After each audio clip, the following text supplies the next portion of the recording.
کیا واقعی مذہب لاجک کے خلاف ہے یا پھر اصل مسئلہ ہماری سمجھ کا ہے؟ آج کی اس ویڈیو کے اندر انجینئر محمد علی مرزا صاحب نے بہت اہم سوال اٹھائے ہیں۔ کیا دین اور عقل آپس میں ٹکراتے ہیں؟ وہ یہ واضح کرتے ہیں کہ سچا دین کبھی لاجک کو رد نہیں کرتا، بلکہ صحیح لاجک انسان کو اللہ کی پہچان تک لے جاتی ہے۔ سائنس ہمیں حقائق دکھاتی ہے اور مذہب ہمیں ان حقائق کا مقصد سمجھاتا ہے۔ چلیے جانتے ہیں کس طرح سمجھاتا ہے مذہب ان حقائق کو۔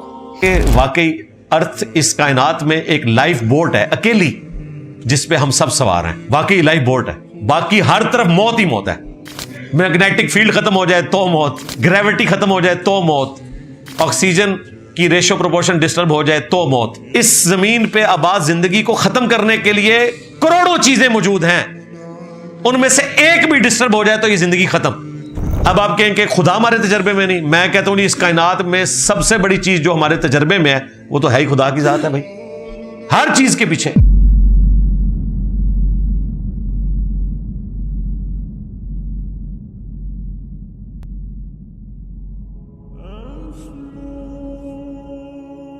اگر زندگی کا مقصد مذہب کی روشنی میں بلیو کرنا ہے بس، تو پھر اس کائنات میں ہر چیز لاجیکل کیوں ہے؟ مجھے دماغ دیا لاجیکل اور پھر کہا کہ میں یقین کر لوں۔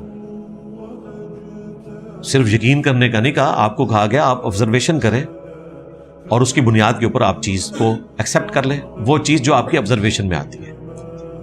عقیدہ صرف اس چیز کے اوپر بنانا بغیر دلیل کے آپ کو کہا گیا جو اس فزیکل فینومینا کی چیز ہی نہیں، جو اس فزیکل فینومینا کی دنیا کی چیز نہیں ہے۔ مثلا فرشتے، عذاب قبر، ایسے ہی ہے، جنت، جہنم، اس کو آپ نے بغیر لاجک کے ماننا ہے۔ باقی جتنی چیزیں ہیں وہ آپ نے لاجیکل لے کے چلنی ہے، یہ بات اور اس سے بھی متعلق وہ چیزیں ہیں جو آپ نے وحی کے علم کے ذریعے ماننی ہے۔ دنیا میں سورس آف نالج دو ہیں، ایک ریویلڈ نالج جو اللہ تعالیٰ نبیوں کے ذریعے دیتا ہے وحی کا علم، اور دوسرا ایکوائرڈ نالج جو سائنس کا علم ہے۔ دونوں کی ڈومین الگ ہے۔ سائنس نے کبھی یہ نہیں کہا کہ جو چیز ان کی آبزرویشن میں نہیں آتی اس کا آپ ڈینائل کرتے ہیں۔ وہ تو اپنی عاجزی تسلیم کرتے ہیں کہ ہم اسے ڈیٹیکٹ نہیں کر سکتے، ہم صرف فزیکل ورلڈ کی چیز کے ساتھ ڈیل کریں گے۔ اب فرشتے تو فزیکل چیز ہی نہیں ہے کہ کسی ڈیٹیکٹر سے ڈیٹیکٹ ہو سکے، عذاب قبر فزیکل چیز ہی نہیں ہے، وہ کیسے ڈیٹیکٹ ہوگی؟ تو کسی چیز کا آبزرویشن میں نہ آنا یہ اس چیز کی دلیل نہیں ہے کہ وہ چیز ایگزسٹ نہیں کرتی۔ فزیکل ورلڈ میں کئی چیزیں ہیں جو ہمارے پرانے بزرگوں کو نہیں پتا تھی، ہم نے وہ چیزیں سائنس کی برکت سے سمجھ لی، سیکھ لی۔ تو خدا کی ذات، اس کی صفات اور اس کے جو غیب کے معاملات ہیں جو اس نے ایک پیرلل میں نظام قائم کیا ہوا ہے، وہ تو فزیکل ورلڈ کی بھی چیز نہیں ہے۔ ہم نے ایٹم کو بغیر دیکھے ہوئے مان لیا تھا نا، اب آگے کوئی قریب قریب پہنچے ہیں، وہ مانا ہی ہوا تھا۔ الیکٹرو میگنیٹک ویوز کو کام کرتے، باقی تو سب لوگ ایمان بالغیب کر رہے ہیں نا۔ یہ جو آپ موبائل یوز کر رہے ہیں، آپ میں سے تو کسی نے ویوز نہیں دیکھی ہیں ٹاور سے نکلتی ہوئی، ماننے میں ہے نا، کیونکہ وہ آپ کو فیل ہو رہی ہیں بغیر دیکھے ہوئے، لیکن وہ آپ کے احساس میں آ رہی ہیں، تجربے میں آ رہی ہیں۔ اب آپ کہیں کہ خدا ہمارے تجربے میں نہیں، میں کہتا ہوں اس کائنات میں سب سے بڑی چیز جو ہمارے تجربے میں ہے وہ تو ہے ہی خدا کی ذات ہے بھائی، ہر چیز کے پیچھے۔ یہ میریکل پلانٹ سب سے بڑا ثبوت ہے کہ کسی سپریم بینگ نے، سپر نیچرل ایجنسی نے، سپریم اتھارٹی نے اسے ٹائنیز ڈیٹیل تک اس طریقے سے کنٹرول کیا ہے، اس کی فائن ٹیوننگ کی ہے۔ اس کے لیے فائن ٹیوننگ کی ٹرم استعمال ہوتی ہے۔ ذرا سی چیز ڈسٹرب ہو، ختم۔ ابھی اگلے دن میں ایک چھوٹی سی ویڈیو دیکھ رہا تھا کہ اگر ہمارا جو چاند ہے اس کا سائز چھوٹا کر دیا جائے یا بڑا کر دیا جائے، زمین ختم ہو جائے گی۔ زمین کا سائز بڑا کر دیا جائے، چاند بھی اڑ جائے گا، زمین بھی ختم ہو جائے گی۔ اس قسم کی بلینز آف فائن ٹیوننگز ہیں۔ صرف نائٹروجن آکسیجن کی جو ریشو پروپورشن ہے ہماری فضا میں، یہ ختم کر دی جائے تو زندگی ختم۔ سورج تھوڑا سا دور چلا جائے تو زندگی ختم، تھوڑا قریب آ جائے تو زندگی ختم۔ سورج ختم ہونے سے تو زندگی ختم ہوگی، یہ دور زیادہ. اور پھر جو یہ میریکل پلانٹ ارتھ، اس کے گرد جو میگنیٹک فیلڈ ہے، روزانہ لاکھوں ٹن، سرکار ملینز آف ٹن گاربیج جو نقصان پہنچا سکتا ہے اس زمین کو، سورج سے آتا ہے اور وہ ارتھ کی میگنیٹک فیلڈ اس کو ریپیل کر دیتی ہے. ایک دن کے لیے زمین سلامت نہیں رہ سکتی اگر میگنیٹک فیلڈ ختم ہو جائے، وہ آپ کو نظر بھی نہیں آتی. یہ ویڈیو میں جب دیکھ رہا تھا، اس کے نیچے ایک گورے نے بڑے پیارے کمنٹس کیے ہوئے تھے. اس نے کہا کہ واقعی ارتھ اس کائنات میں ایک لائف بوٹ ہے اکیلی، جس پہ ہم سب سوار ہیں. واقعی لائف بوٹ ہے، باقی ہر طرف موت ہی موت ہے. میگنیٹک فیلڈ ختم ہو جائے تو موت، گریوٹی ختم ہو جائے تو موت، آکسیجن کی ریشو پروپورشن ڈسٹرب ہو جائے تو موت.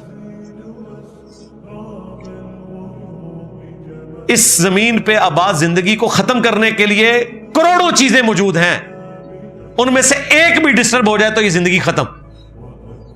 یہ کتنا بڑا حسن اتفاق ہے کہ وہ ساری چیزیں صحیح صحیح پرفارم کر رہی ہیں. تو بائی چانس تو نہیں ہے بھائی، ڈی این اے کی سٹرکچر بائی چانس تو نہیں ہے بھائی.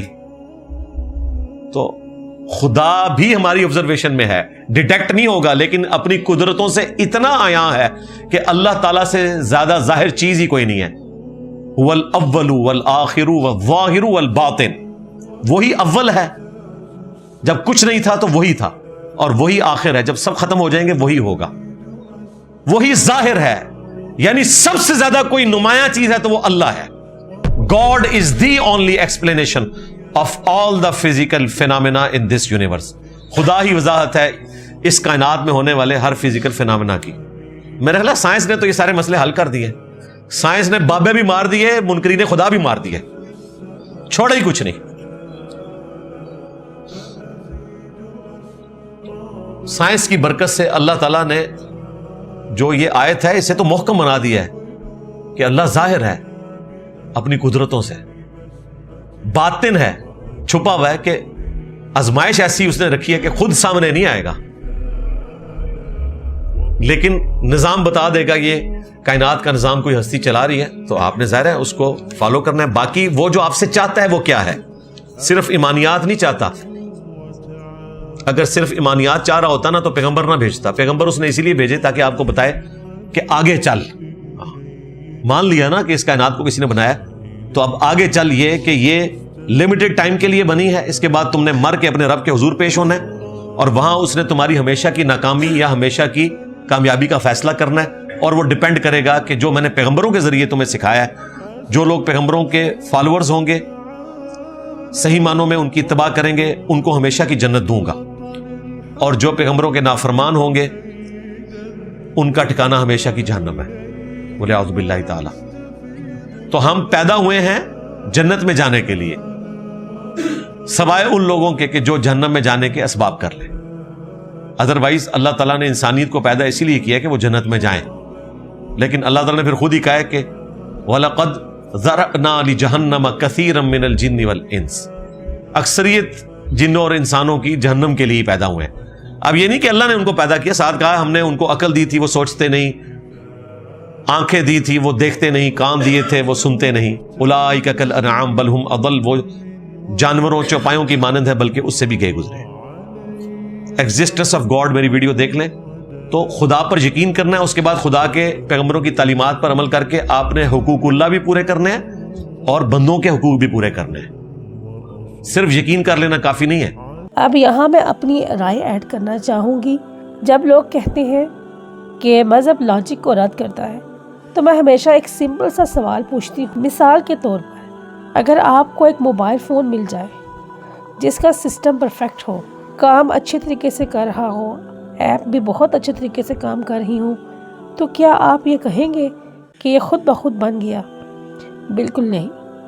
ہم فوراً مان لیتے ہیں کہ اس کے پیچھے کوئی ڈیزائنر ہے، کوئی پلاننگ ہے. اب ذرا زمین کو دیکھیں آپ کہ زمین کا سورج سے فاصلہ تھوڑا سا بھی آگے پیچھے ہو جائے تو زندگی پاسبل نہیں رہتی. یہ بات سائنس بھی مانتی ہے. ٹھیک اسی طرح ہمارا جسم، دل خود بخود ایک ردم کے ساتھ دھڑکتا ہے، سانس کا نظام ہے، دماغ کے سگنلز ہیں، یہ سب رینڈم نہیں ہو رہا۔ تو سوال یہ نہیں کہ سائنس اور دین ٹکراتے ہیں، اصل سوال تو یہ ہے کہ کیا ہم سائنس کو اگنور کر رہے ہیں۔